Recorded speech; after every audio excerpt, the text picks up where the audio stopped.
우리에게 주신 하나님의 말씀 호세아 1장 1절에서 11절까지 말씀입니다. 오늘부터 호세아 말씀입니다. 호세아 어떤 사람일까요? 호세아라는 이름은 여호수아와 같습니다. 여자를 빼보세요. 호수아, 호세아, 자음, 히브리어는 원래 자음만 찍혀 있어요. 그러니까 자음이 같아요. 같은 말이라고 볼 수 있습니다. 어떤 곳에서 민수기 말씀 중에 보면 호세아, 여호수아를 오세아, 호세아 이렇게 발음해서 써놓은 데가 있어요. 그리고 이 여호수아, 호세아는 뭘로 이어지냐면요, 예수로 이어집니다. 예수. 여호수아가 예수예요. 그래서 무슨 뜻을 갖고 있냐? 여호와께서 구원하신다. 여호와께서 구원하신다. 이름 자체에 하나님의 구원을 담고 있습니다. 북왕국 이스라엘의 예언자입니다. 남유다가 아니고요, 북쪽 사람이에요. 여로보암 2세가 이스라엘의 왕일 때 활동했습니다. 자, 우리가 1절 말씀 그래 한번 읽어보죠. 호세아를 간략하게 소개하고 있는데 1절, 우시아와 요담과 아하스와 히스기야가 이어 유다 왕이 된 시대, 곧 요아스의 아들 여로보암이 이스라엘 왕이 된 시대에 브엘의 아들 호세아에게 임한 여호와의 말씀이라. 자, 시대와 예언의 장소가 다 나오죠. 이때 남왕국에는 어떤 때냐? 우시아 왕 때라고 볼 수 있습니다. 그런데 1절에서 보면 남왕국 왕들이 쭉 여러 명이 나와요. 우시아, 요담, 아하스, 히스기야까지 언급이 됩니다. 이 기간을 다 합해보면 100년이 좀 넘어요. 100년이 790년, 주전 790년 경부터 680년 정도까지니까 한 100년 정도가 넘습니다. 자, 그때 북왕국, 그런데 북왕국 이스라엘 왕 때는 북왕국의 이스라엘 왕은 특정이 돼 있어요. 누구라고 돼 있습니까? 여로보암이라고 돼 있어요. 근데 이 여로보암이 이미 한 번 나왔잖아요. 그래서 여로보암 2세라고 부르는 겁니다. 성경은 그냥 여로보암이라고만 써 있는데 맨 처음 북왕국 이스라엘을 세운 사람이 여로보암이잖아요. 여로보암 2세입니다. 이때 여로보암 2세가 통치했을 시기를 연대표로 보면 793년에서 753년, 약 41년간이라고 볼 수 있어요. 자, 이때 해당하는 남왕국 유다의 왕이 누구냐? 우시아 정도라고 볼 수 있겠습니다. 자, 그러니까 좀 쉽게 얘기하면 여로보암 2세가 북이스라엘의 왕이었을 때 주로 활동했고, 그때 남왕국에서는 왕이 우시아였다. 자, 그런데 왜 이렇게 지금 호세아를 소개하고 있을까? 아마도 호세아가 이 여로보암 2세 정권에 대해서 예언한 다음에 남쪽으로 망명했을 것 같아요. 그리고 여로보암 2세 왕을 이어서 등장한 왕들이 사실은 정통성을 인정받기 어려운 쿠데타를 통해 가지고 군사 반란을 통해서 집권한 왕들입니다. 그래가지고 얘네들은 아니야, 왕도 아닌 거야 라고 하는 뜻에서 여로보암 2세 뒤에 북이스라엘 왕들을 말하고 있지 않는 것인가, 않고 있다, 그렇게 보여집니다. 자, 하여튼 호세아서는 경제적 풍요 속에서 우상 숭배에 빠져서 영적으로 타락하고 하나님을 떠난 북이스라엘, 이들이 받을 심판에 대해서 예언하는, 그들의 죄악에 대하여 폭로하는 그런 고발입니다. 특히 앞에 3장, 1, 2, 3장은 호세아의 불행한 결혼 생활, 안타까운 가족 이야기를 통해서 이스라엘이 범하고 있는 영적 음행으로서의 우상 숭배, 그리고 억압과 착취 가진 자들의 그것이 갖고 있는 하나님의 언약적 사랑을 배신한 것에 대한 고발이 1, 2, 3장에 주로 나옵니다. 자, 오늘 우리가 1장 말씀 그 중에 읽었는데 몇 가지만 더 살펴보죠. 첫 번째, 예언자의 눈이 필요하다. 이 시대 호세아 같은 사람이 필요하지 않겠습니까? 누가 그래요? 누가 호세아 같은 역할을 할 수 있습니까? 교회죠. 우리를 그런 일을 위해서 부르셨어요. 그래서 예언자의 눈이 필요하다는 것입니다. 세상을 바라보는 예언자의 눈. 자, 여로보암 2세는 말씀드린 것처럼 북이스라엘을 41년간 다스렸는데, 이때가 북이스라엘 전체를 놓고 봤을 때 국력이 최고조에 달하던 때였습니다. 국력이 최고에 힘이 엄청 셉니다. 지금 남쪽과 북쪽, 이집트와 메소포타미아 지역에 아시리아나 바벨론이 등장하죠. 예. 그런데 이때 이 강대국들이 힘이 없을 때예요. 약간 힘이 빠졌을 때. 그래서 북이스라엘이 기지개를 쫙 피는 거죠. 자, 열왕기하 14장에 보면 이때 여로보암 2세 때의 치세를 잠깐 소개하는데 아주 내용이 길지는 않습니다. 근데 뭐가 등장하냐면 요나의 예언처럼, 요나가 나와요. 요나의 예언처럼 영토를 하맛 어귀에서부터 아라바 바다까지 그렇게 확장했다라고 하는 얘기가 나옵니다. 하맛은 저 북쪽이에요. 아라바 강은 이쪽 홍해에 닿은 것이고요. 그때 그 정도로 위아래로 영토를 회복했어요. 또한 경제적으로 풍요가 넘쳐나던 시기였습니다. 자, 이렇게 다윗과 솔로몬 시기에 버금가는 그런 영토를 확보했고, 또 평화 이런 것들을 이루던 시대가 여로보암 2세 시대입니다. 그때 살던 사람들이 뭐라고 얘기했겠어요? 야, 살기 좋다, 평화롭다, 먹고 사는 것 걱정 없다. 잃었던 땅을 되찾았으니까요, 나라가 이제 힘이 세져가지고, 그러니까 자긍심이 막 높아지잖아요. 예? 애국심도 충성심도 올라가고요. 더군다나 나라 사랑이 얼마나, 나 북이 이스라엘 사람이야, 니네 까불지 마. 주변에 자잘구레한 나라들 있잖아요. 에돔, 모압, 암몬, 예? 이런 나라들, 아람, 뭐 니네 그래 우리가 다 돌봐줄게. 우리 힘에 우리의 세력에 막 이러던 때 아니겠습니까? 현재가 만족스럽습니다. 그러니까 미래에 대해서도 낙관하게 돼요. 우리는 앞으로도 괜찮을 거야. 사는 게 행복하다고 말했을 겁니다. 자, 그런데 이 시대에 활동한 선지자들이 있어요. 이름을 들어보면 예사롭지 않은 이름들이에요. 누가 있습니까? 오늘 호세아, 이 다음에 아모스, 아까 열왕기에 누가 나왔다고요? 요나. 그리고 또 이 호세아나 아모스만큼 이름이 명성이 있는 미가 선지자.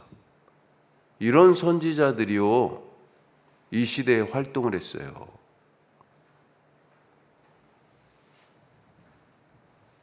태평성대를 구가하던 시기에 왜 이렇게 많은 선지자들이 활동했을까?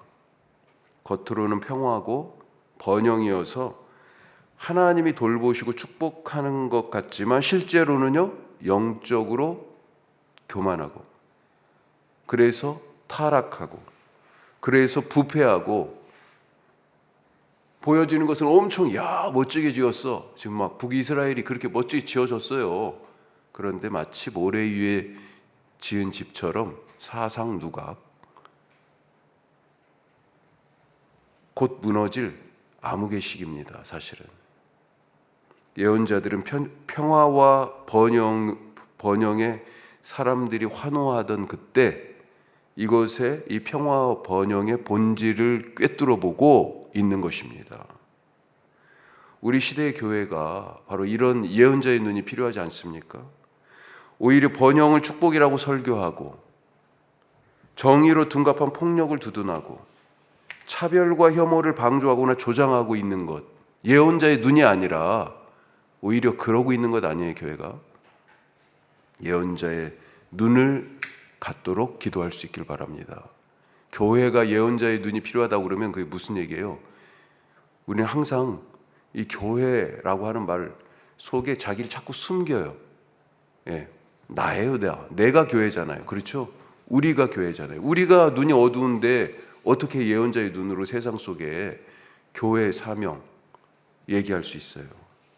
자, 두 번째, 절망의 때에도 말씀이 임한다. 절망의 때에도 말씀이 임해요. 예언서의 말씀들은 참 희망입니다. 참된 희망이에요. 하나님의 말씀은 지금 이 북왕국 이스라엘의 여로보암 시대에 그 번영으로 위장된 평화를 꿰뚫고 들어오셨어요. 병든 세상을 방치하지 않고 하나님께서는 치료의 칼을, 지금 이 수술의 칼이에요, 이것을 빼드십니다. 예언자의 말씀, 예언서의 이 말씀들이 은혜와 희망이 되는 것은 하나님이 말씀하고 계시다라고 하는 사실 때문에 그래요. 예언자들을 통해서 하나님이 말씀하고 계시다. 말씀의 주체가 누구예요? 하나님이잖아요. 우리가 수많은 사람들이 이 성경을 쓰는데 관여했지만 이 성경을 뭐라고 얘기합니까? 내게 주신 하나님의 말씀입니다. 하나님의 말씀이라고 고백하잖아요. 그래서 이 예언자들의 말이 희망입니다. 성경에서 하나님의 말씀은 어떤 거예요? 창조죠. 구원입니다. 성경 맨 처음 시작하면서도 하나님이 등장하시잖아요. 성경 맨 처음 창세기에서 등장하시는, 창세기 1장에서 등장하시는 하나님은 무질서와 공허와 흑암의 그 수면 위를 안타까이 운행하시는 분이고, 그 운행하시면서 드디어 말씀하시는 분입니다. 1장 2절과 창세기 1장 3절 한번 그 사이에 그걸 한번 느껴보십시오. 읽으시면서 하나님이 드디어 말씀하세요. 그 말씀을 통해서 흑암 속에 빛이 던져지고 공허가 충만으로 가득 차고 세상은 말씀을 통해서 질서로 세워져 갑니다.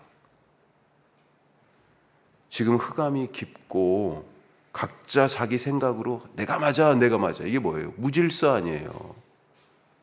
채울 수 없는 소유에 대한 욕심으로 이것저것 탐닉해요. 저는 먹방을 볼 때 그런 얘기를 들을 때마다 하루에 얼마를 먹는다, 1년 한 달에 먹는데 몇 천만 원을 쓴다, 이런 얘기를 들을 때마다 아직도 세상에 못 굶어서 죽는 사람들이 있는데 이런 생각도 당연히 하지만, 이것이 지금 먹어도 채워도 채워지지 않는 이 시대의 영적 공허에 대한, 그리고 그것을 채우기 위한 탐욕에 대한 그런 모습이구나, 이런 생각이 들어요. 제가 이런 얘기하면 먹방 유튜브 하는 사람들이 항의할까요? 이 시대, 이런 시대 속에 진정으로 필요한 것이 바로 하나님의 말씀 아닌가. 교회의 사명은 세상에 선포하는 이 구원과 생명, 이 창조의 하나님의 말씀 속에 교회의 사명이 있습니다. 절망의 때 여전히 하나님은 말씀하십니다. 자, 세 번째, 말씀을 하시는데 이 말씀 받아 먹어야 되잖아요. 근데 말씀이 어때요? 쓰디씁니다. 쓰디써. 그럼에도 불구하고 쓰디쓴 말씀이지만 말씀이니 받아 먹는다. 받아 먹으라. 여로보암 2세는 위로 조상이 누구냐면요, 이게 여로보암 1세 혈통이 계속 지금 이어져 온 게 아닙니다. 도중에도 반란이 있었어요.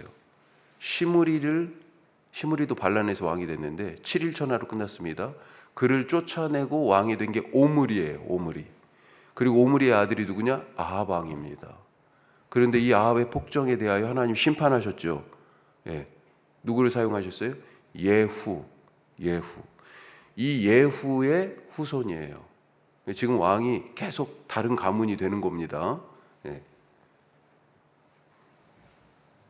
예후가 아합의 가문을 끝장낼 때 어디에서 끝장내냐면 이스라엘 평원에서 끝장냈어요. 좀 쉽게 얘기하면 사마리아와 갈멜산 사이 평야를 이스라엘 평원이라고 생각하시면 되겠어요. 거기서 끝장냈어요. 무자비하게 이 오므리 아합 가문을 학살하여서 예후가 왕이 되었습니다. 하나님이 그 무자비한 피 흘림에 대해서 기억하신다는 겁니다. 그래서 호세아의 첫 아들 이름이 뭐라고 되어 있습니까? 오늘 이스라엘이라고 되어 있어요. 호세아의 첫 아들. 자녀가 셋 나오는데 아들, 딸, 아들 이렇게 나와요. 둘째 딸은요, 이름이 로루아마. 자, 이 로는 뭐냐면요, 부정접두어입니다. not이에요, not, no, 아니란 뜻이에요. 루하마, 긍휼이에요. 긍휼이 없다, 긍휼이 아니다. 자, 그 밑에 번호가 달려 있잖아요. 긍휼을 여김을 받지 못하는 자, 이렇게 나오죠. 더 이상 하나님의 긍휼이 없어요. 더 하나님의 은혜가 없어요. 기다려주지 않아요. 셋째는요, 아들인데 이름이 로암미. 내 백성이 아니다. 아니다. 아니, 어떤 부모가 자식들 이름을 이렇게 짓는 부모가 있습니까? 예? 가능하면 예쁜 이름, 좋은 이름, 복된 이름, 행복하게 살 이름, 그런 이름 지어주죠. 그런데 이름을 이렇게 지으라고 합니다. 하나님은 호세아의 가정에 지금 이 시대를 향한 하나님의 뜻을, 하나님의 마음을 사실은 담으신 거예요. 무엇보다 이 아이들의 엄마이자 호세아의 아내 고멜, 바람난 여자입니다. 음란한 여자를 아내로 맞아서 이런 자식들을 낳고 이런 저주의 이름을 지으라. 이 하나님의 말씀, 이 말씀을 받은 호세아의 마음 어땠을까요? 하나님이 말씀하셨을 때 아멘, 주님이 말씀대로 이루어지기 원합니다. 이렇게 대답했을까요? 얼마나 속이 아팠을 거예요. 내가 왜 저런 여자랑 결혼해야 돼? 내가 왜 그래도 자식을 이렇게 낳았는데 이 자식들 이름을 이렇게 지어야 됩니까? 이 이름에 하나님의 심판과 하나님의 분노가 담겨져 있잖아요. 정말 하나님의 말씀이 받을 만한 말씀입니까? 덥석 받을 만한 그런 말씀이에요? 하나님의 말씀이 쓰디씁니다. 말씀이 양식인데 도저히 받아먹을 수가 없어요. 말씀대로 살아야 하는데 도저히 이 말씀대로 살 수가 없어요. 하지만 호세아 어땠습니까? 이 말씀을 받아먹고 이 말씀대로 삽니다. 이것이 예언자의 숙명이에요. 이것이 이 시대의 예언자인 바로 우리 교회가 가야 할 길이고요. 하나님이 주시는 말씀을 받아 먹읍시다. 쓰지만 꿀꺽 삼킵시다. 하나님의 말씀의 길을 묵묵히 걸어갑시다. 앞길이 그냥 막막하지만 하나님이 이끄시는 길이니까 주님을 믿고 의지하고 따라갑시다. 이것이 하나님을 아버지로 부르는 자녀로서의 교회된 오늘 나의 삶이다 라는 것을 잊지 마시기 바랍니다. 용서하라고 말씀하셨잖아요. 용서하려니까 뭐예요? 속이 얼마나 쓰린지. 네가 잘못했고 네가 먼저 사과해야 되는데 내가 용서를 먼저 하고 내가 괜찮아 미안해 라고 먼저 얘기하려니까. 교회 주차장에 낮에 차 대기가 쉽지 않잖아요. 여러 입주한 우리 업체들이 같이 자기 자리가 붙어 있어요. 그런데도 자꾸 차를 대서 이렇게 세워놨어요. 꽃가를. 그런데 꽃가를 2개나 놨는데도 차를 버젓이 딱 대놨어요. 아침에 와보니까. 그래서 전화를 했죠. 빼야 되냐는 거예요. 예, 빼야 되냐는 거예요. 그 자기들 또 칸이 있잖아요. 거기다도 대고 여기다 또 대는 거지. 예, 어떻게 해야 됩니까? 빼달라고 그랬어요. 근데 와가지고 보통은 다른 분들 같은 경우는 전화하자마자 차 때문에요? 예, 잠깐만 기다리세요. 막 이러거든요. 대부분이 다 그래요. 근데 제가 특이해서 말씀드리는 거예요. 근데 다 젊은 친구예요. 차도 비싸요. GV80이에요. 아니야, 이제 30대도 안 돼 보이니 20대 후반 같은데 슬리퍼를 신고 나왔어요. 근데 미안한 기색이 하나도 없어. 제가 오히려 빼줘서 고마워요. 아유, 업무 중인데 내려오게 해서 미안해요. 제가 그랬어요. 그래서 나중에 들어왔는데 내가 괜히 그랬나? 안 해도 될 얘기인데 당연히 그 친구가 빼줘야 되죠. 우리는 2층 내려가기도 차가 어려워요. 승합차라서 커서. 그렇게 제가 얘기했더니 제 차도 커요. 못 내려가요. 그러는 거야. 그래서 저보고 어떻게 하라는 거예요. 때로는 말씀대로 참 별것 아닌 것 같지만 생각하면 생각할수록 속쓰린데 말씀대로 살려는 그런 상황이 속쓰린 상황이 될 수 있어요. 하지만 말씀대로 사는 오늘 하루 되시기를 주님의 이름으로 축복합니다. 기도하겠습니다. 오늘 세 가지 말씀 나눴습니다. 교회된 우리 예언자의 눈이 필요합니다. 이 절망의 시대이기 때문에 본질을 꿰뚫어보는 예언자의 눈 갖게 하여 주옵소서. 절망의 시대를 살아가고 있지만 희망이 있습니다. 하나님의 말씀이 임하기 때문에 오늘 그 말씀 듣게 하여 주시고 그 말씀 먹게 하여 주시고 쓰지만 그 말씀대로 살아가게 하여 주옵소서. 우리 기도하시기 바랍니다. 더불어서 우리 교회가 이제 대림절을 앞두고 있는데 예수님의 오심을 특별히 여기 혁신도시 원주 지역에 하나님 잘 증거하는 그런 복음의 사명 감당하게 하여 주옵소서. 사람이 교회되는 사람이 되어 이 땅에 오신 예수님 닮아서 우리도 예수님처럼 살아가는 그런 사람들 되게 하여 주시옵소서. 혁신도시에 1만 2천여 세대 약 3만여 명의 주민들이 살고 있습니다. 주님께서 함께하여 주시고 그 가운데 14개 교회가 있는데 하나님 생명의 방주 등불이 되게 하여 주옵소서.